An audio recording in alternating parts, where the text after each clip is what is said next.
Welcome to Unhinged Magi. Got a special episode for you guys today. I did a little purchase, and I mean little as in like it's not very expensive, but it was a lot of cards. But it really blows me away, much to the point where I think it really deserves a video. I got to talk about this because it's just insane. There are rare times over the years in a game like Magic where you really like don't put in like very much money, but you just get like a ton of value, and the things that you buy might even go up in the future. They might not, but it's like in terms of the playability in the game and like how much you would typically spend to get like sealed packs of cards versus what you can get otherwise, it's amazing. Well, I feel like now is one of those times. So I've been doing videos for a while now on Unhinged Magi, and I've been constantly expressing that I'm not really into the new cards for basically like the cost of the boxes when they're sealed. In terms of like investment, I can see some value in actually buying like the Modern Horizons 2 and Time Spiral Remastered and like just leaving them sealed, and then maybe someday they're going to continue going up. But the part that bugs me about it is like those box prices are so high that your initial entrance into that is already got like a lot of profit for Wizards of the Coast factored into it. And I don't feel like this is great of a platform to launch any kind of financial gain out of. But I keep telling people, if you're going to buy those boxes and then crack it open to get singles, it sounds like a terrible idea to me, because there's so many collector boxes and variants coming out right now. The market's just getting flooded with cards. Well, you know what's the positive side? And like, I'm not the first to say this, but that's kind of the point of this video.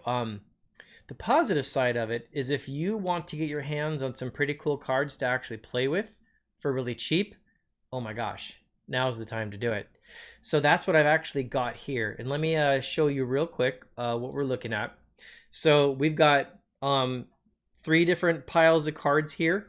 And in fact, actually, let me turn the other screen on and I'll just make my face stupid and little. No, I didn't grab the right face. This one. There we go. Maybe I'll move it down here. Okay. So I got 3 piles of cards here, and that's because they're all like different types. But the thing I want you guys to know is I bought these cards for about like 150, 160 bucks. Like that's it. I went online to, let's see, I did a TCG Player order and I did a Card Kingdom order, and that's basically all I did. And there's a few of them that are still in the mail, but I'm just not counting those in the price also, because they're just lagging behind the others a little bit. But still, the value for what you get is just amazing. Now, the first one I'm going to go over, now you're not going to be super impressed with this, but I'll just show you first. Okay, now these lands, these are the indestructible lands that come in Modern Horizons 2. And there's a full set of these. They're dual lands basically, but they're indestructible, and they tap for 2 colors, and their drawback is they come into play tapped. But I don't really think that's too bad of a drawback, actually. Now, you might notice that the version I got here is foil. Now, I actually have a full set. I'll move these over a little bit. I picked up a full set of 40 of these bad boys.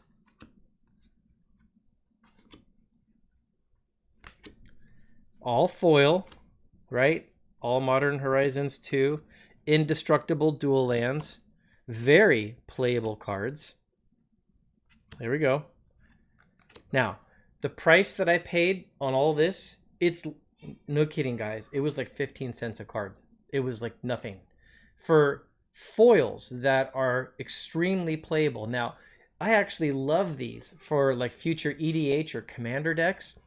When you're playing with friends and people start popping out that mass destruction, people generally like don't kick the guy who's like, you know, slowest on the table. But if you're pumping these lands out, you're going to be behind the mana curve a little bit.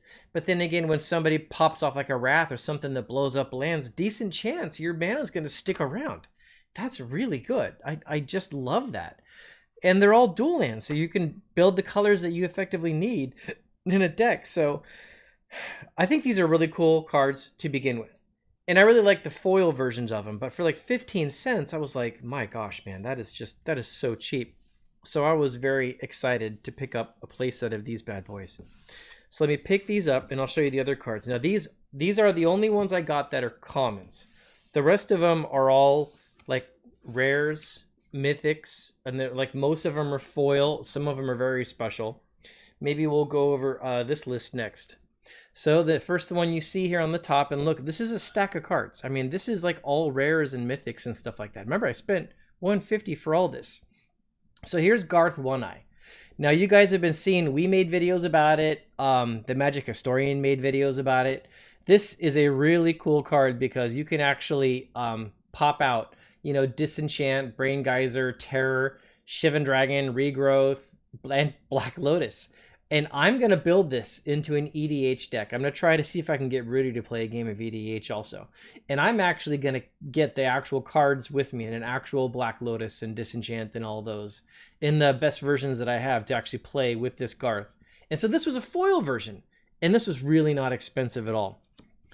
Okay, so now the first thing I want to show you is that these are, you can see the rare symbol there. There's a mythic. I just want to first show you, okay, there was some uncommons. I'll put those in the bottom because like those are the only ones. These are all like rares and mythics. And when you start getting a bit further, oh, I guess I do have some other uncommons. So I'll put those underneath also. Then you can even get into foil rares. Now remember guys, like remember when you used to open up a box of cards, it was typical you would get like one foil rare or a foil mythic in like the whole box or something. It was quite a time where that was the case. Well, look at, there's a whole play set of foil rares. There's a couple foil rares. There's foil rares. There's foil rares. Foil rares. Foil rares. And then there's the uncommon ones, but they're actually like really good cards. So the point is, oh my gosh, this is a huge stack of all these specific rares that I want. A lot of them in foil. Good playable cards. And they cost like nothing, right? I think my average price on like all these cards that I bought was like somewhere around like $1 a card or less or something like that. So anyways, I'll go through them a little bit slower like while I'm talking so you guys can actually see what they are. Maybe I'll just do it this way. So hold the camera there. I can't wait to play this one, Harness Infinity. So anyways, what I did is I just went through the list and I looked at all the cards that are like in Modern Horizons 2 and other sets that I thought I'd be actually interested in playing, that I really would like to actually have in some kinds of decks, but then also that were extremely cheap because I was going for value. I just kind of wanted to see what can I get out of this if I was going to actually just pick up foils, foil rares, and like really good playable cards and barely spend any money. What kind of value can you actually get right now? And oh, I really love this guy, the Voidmere.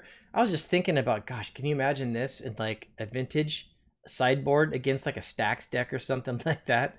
I mean, they would just get demolished. It would be terrible for them. And yeah, this guy seemed really cool too. I could easily imagine myself playing this guy. So uncounterable creature with hexproof and haste. So he's hard to stop. He's hard to remove. And if you kick him, Homeboy gets really, really big. That is just so cool. And foil rare versions of him, right? And full border too. It's just crazy. Inscription of Abundance there.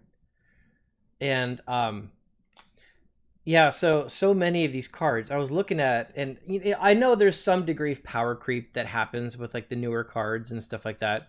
Sure, I'm aware that that actually happens. There's no doubt about that. But at the same time, I mean, these are good playable cards that were useful in an awful lot of games.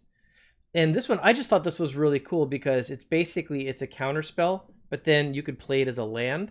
And so that just seems like it would be really valuable to have a set of those in a deck, because really often when you're playing a counter heavy deck, you know, you might run out of counter spells or you just need that one to surprise them. But if you need the mana, well, there you go. So I really like having that option like that. And I like this kind of card also, cards that combo with other cards to make them cheaper. So anyways, that's my stack of rares that I pulled out of this set.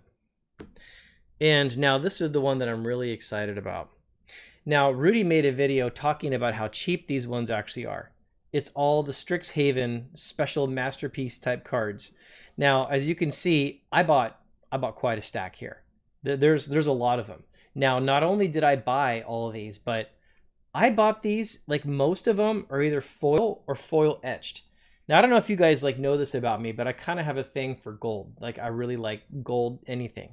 In fact, like let me show you. I have my tape dispensers, gold, my staplers, gold. I have a little, I just have these laying around. I didn't plan this for this video.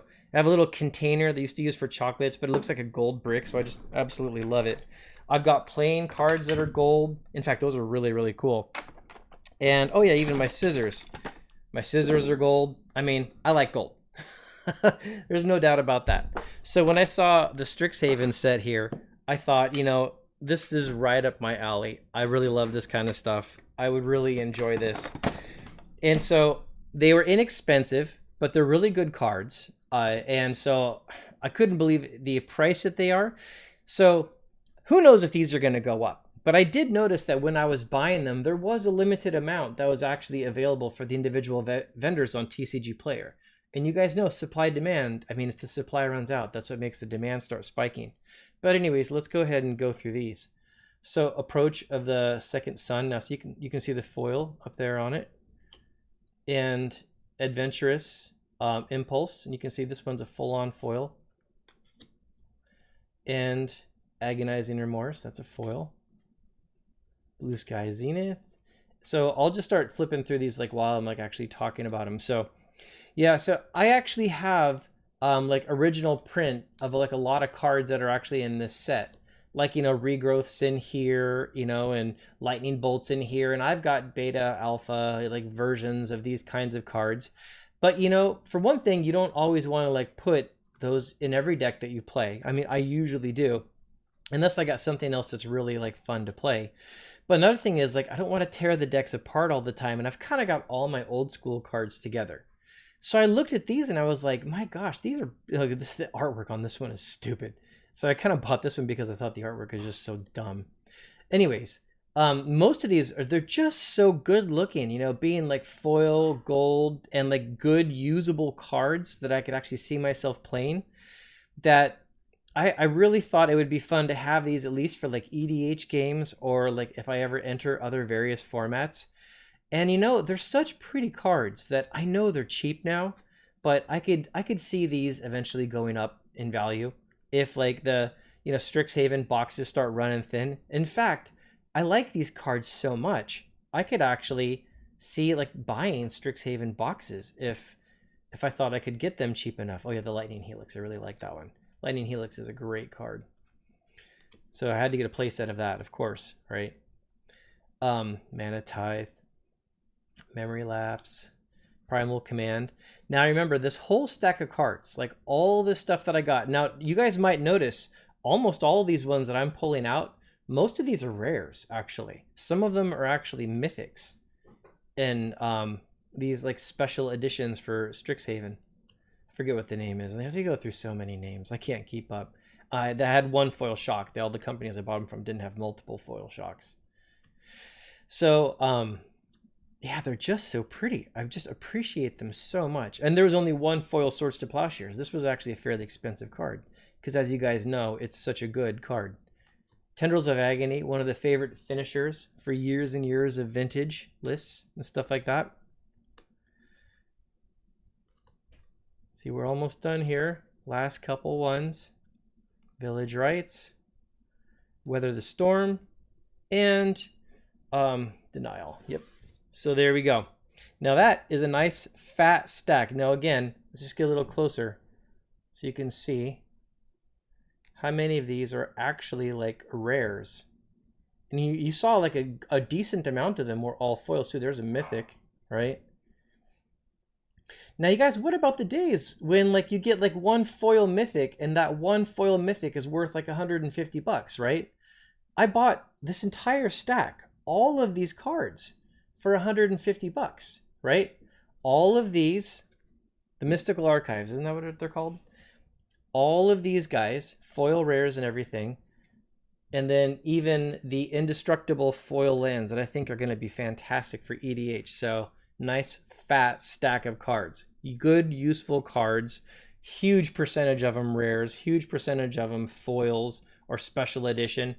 So that's basically it. You might not be impressed, or you might be impressed. Most people that watch this channel are interested in the old school format, but you know, I gotta say, like, I don't like the newer cards in terms of investment. I really don't. And my opinion's not changed on it. But moving all of the value cards into specific collector editions that you can only get in certain boxes has just demolished the value of what pops out of like a draft box or a booster box of like, just typical types. And I can't believe the value is like so good. I mean, if I could spend $150 and get this many playable cards for other decks, that's awesome. So I don't know. I'm impressed. Do you guys think I'm nuts? Tell me in the comments below. And I hope you guys are having a great day. Bye.